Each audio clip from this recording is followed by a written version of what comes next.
मोदी देले निर्देश दुई बाबू को मिलिब सजा। एबे ओडिशार घटना दिल्ली रे पहुंचला। सुमित्रा विश्वाल को मिलिब न्याय मोदी देले निर्देश। एभली लज्जाजनक घटना पाई काहाकू भी छड़ा जीवनी।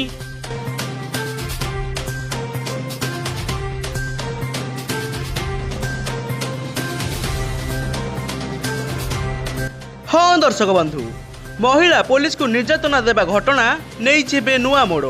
सजा पाइबे सुमित्रा को निर्यातना देई मजा नेउथिबे बाबू माने। ओडिशार पुलिस विभाग को बदनाम करदेले एही दुई बाबू। ओडिशा पुलिस विभाग को आंगुठी उठाई देउछंती निंदा। एही घटना एबे ओडिशा रे हलचल पकाई देइछि। गणमाध्यम आगरे अनवरत बाजिबाकू लागुछि एवं अनुगुल जिलार एही खबर लेडी हाबिलदार सुमित्रा विश्वाल को निर्यातना अभियोग पर हलचल सृष्टि करिछि ओडिशा रे।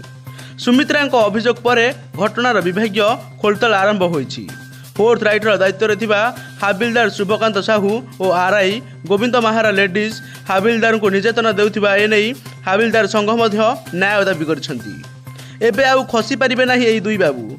थरहर हेलेनी एबे एही दुई बाबू सजा पाइबा भयरे। घटना जदि सत्य प्रमाणित हुए ताहाले कोठोर कोठोर दंड पाइबे एही दुई बाबू। मिलिलानी छुट्टी छाड़ी देले चाकरी।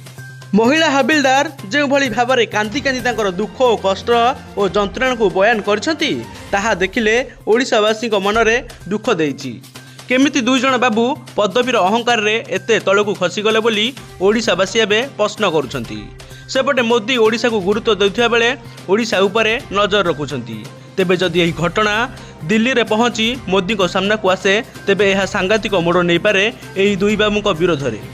जोरदार तदंत करी कार्यानुष्ठान नबाकू मोदी को जदि कहि पारंती तेबे लोके कहउछंती कि तेबे एही घटना दिन को दिन सांघातिक मोड़ नेउथिबा बेले आगु कोन हेउची ताहा उपरे रहिची समस्त नजर।